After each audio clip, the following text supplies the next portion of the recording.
If you have been looking at Nikon Z7 II and still are not fully sure whether it is the right buy for your needs, that is exactly what this review is here to clear up before you spend your money. A lot of products can sound great on the listing and still end up feeling underwhelming once they are actually in your hands, so the real question is whether this one gives you solid everyday value, fits the way you plan to use it, and feels worth the price. Link is in the description if you want to check the product details on Amazon. Hey everyone, I'm really glad you're here because I know how overwhelming it can be when you're trying to decide on a camera that's going to shape your photography or videography for years to come.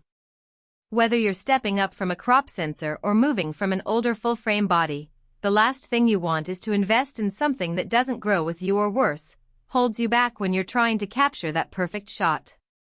So today, I'm taking a close look at the Nikon Z7 II. It's not just another full-frame mirrorless camera, it's one that's built for photographers and creators who refuse to compromise on detail, speed, or flexibility. If you're curious about whether this is the right camera for your next upgrade, you'll want to stick around. The link is in the description if you want to check the product details on Amazon. Now, I've had the Z7 II in my hands for a few weeks, and I've put it through real-world shoots, everything from portrait sessions in harsh midday light to handheld travel vlogging at golden hour. One thing that immediately stood out is how the camera handles resolution without slowing you down. With 45.7 megapixels, you're getting enough detail to crop aggressively in post or print large without losing sharpness. But here's the thing, more megapixels don't mean much if your autofocus can't keep up. That's where the Z7 II really shines. The subject acquisition is noticeably faster and more reliable than its predecessor, especially in tricky lighting. I was able to lock onto moving subjects whether it was a dancer in motion or wildlife darting through shade with far fewer missed shots. And the buffer? It's 3 times larger, so you can fire off continuous bursts without the camera slowing down or overheating.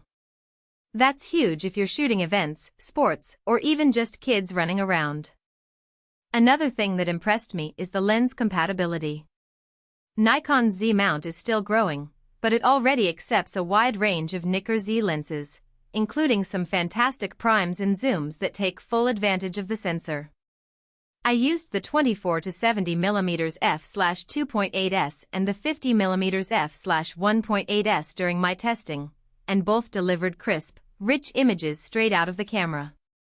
The 24-70mm is especially versatile for travel and events, giving you flexibility without sacrificing quality. And because the Z mount has a shorter flange distance, the lenses feel snappy and responsive when focusing. It's the kind of performance that makes you forget you're even using a mirrorless camera until you realize how much lighter and more compact it is compared to a DSLR setup. Video shooters aren't left out either. The Z7 II can capture 4K UHD video at up to 60 frames per second, and the footage is sharp, with great color depth and low light performance. I tested it in dimly lit cafes and outdoor night scenes, and the camera handled noise really well. The 10-bit N-Log output is a nice bonus if you're planning to color grade later, giving you more flexibility in post. And with the larger buffer, you can shoot longer clips without the camera overheating or dropping frames. That said, if you're serious about video, you might want to pair it with an external recorder or a cage for better handling, but for run-and-gun shooting or vlogging, it's more than capable. Now, who is this camera really for? If you're a landscape photographer who prints big or a portrait shooter who needs to crop tightly, the 45.7 MP sensor is a game changer. If you're a travel or street photographer who values speed and reliability, the improved autofocus and buffer will save you from missed moments. And if you're a hybrid shooter, someone who does both stills and video, the Z7 II strikes a great balance without forcing you to compromise. It's not the cheapest full-frame option out there, but it's priced competitively for what it delivers, especially when you consider the lens ecosystem is expanding rapidly. The link is below if you want to take a closer look. Thanks for watching, and I'll see you in the next one.